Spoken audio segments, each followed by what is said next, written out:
പുതിയൊരു പ്രഖ്യാപനവുമായി എത്തിയിരിക്കുകയാണ് യമനിലെ ഹൂതികൾ. ഇസ്രായേൽ തുറമുഖത്തേക്ക് പോകുന്ന ഒരു കപ്പലിനെയും വെറുതെ വിടില്ലെന്നാണ് ഹൂതികളുടെ ഭീഷണി. ഹൂതി സൈനിക വക്താവ് യഹിയ സാരിയാണ് ഭീഷണി മുഴക്കിയത്.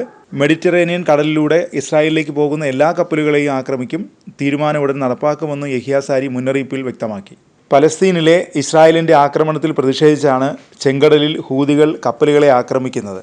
കഴിഞ്ഞ നവംബർ മുതലാണ് ഹൂതികൾ ചെങ്കടലിൽ കപ്പലുകളെ ആക്രമിക്കാൻ തുടങ്ങിയത്. ഇതേ തുടർന്ന് ചെങ്കടൽ വഴിയുള്ള സഞ്ചാരം കപ്പലുകൾ ഒഴിവാക്കിയിരുന്നു. ഹൂതികളെ ഭയന്ന് മറ്റ് പാതകളിലൂടെ കപ്പലുകൾ സഞ്ചരിക്കാൻ തുടങ്ങി.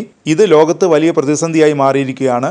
അതിനൊപ്പമാണ് ഇസ്രായേൽ തുറമുഖത്ത് വരുന്ന എല്ലാ കപ്പലുകളെയും ആക്രമിക്കുമെന്ന് ഹൂതികൾ പ്രഖ്യാപിച്ചത്. 1.5 മില്യൺ പലസ്തീനികൾ അഭയം തേടിയിരിക്കുന്ന തെക്കൻ ഗാസയിൽ ഇസ്രായേൽ ആക്രമണം നടത്തുന്നതാണ് തീരുമാനത്തിന് പിന്നിലെന്നും ഹൂതി വക്താവ് അറിയിച്ചു. വ്യോമാക്രമണം നേരിടുന്ന റഫയിലേക്ക് കരമാർഗവും ആക്രമണം നടത്തുമെന്ന് ഇസ്രായേൽ പ്രധാനമന്ത്രി ബെഞ്ചമിൻ നെതന്യാഹു പ്രഖ്യാപിച്ചിരുന്നു. ഇതാണ് ഹൂതികളെ ചൊടിപ്പിച്ചത്. ഇസ്രായേലിൻ്റെ നീക്കത്തിനെതിരെ ലോകത്താകമാനം വലിയ പ്രതിഷേധമാണ് ഉയരുന്നത്. തീരുമാനത്തിൽ നിന്ന് ഇസ്രായേൽ പിന്മാറണമെന്ന ആവശ്യമാണ് ഉയരുന്നത്. മാത്രമല്ല, വെടിനിർത്തൽ പ്രഖ്യാപിച്ചാലും റഫയിൽ ആക്രമണം നിർത്തില്ലെന്ന് നെതന്യാഹു പ്രഖ്യാപിച്ചിരുന്നു. ഇതെല്ലാം വലിയ പ്രതിഷേധത്തിന് കാരണമാകുന്നുണ്ട്.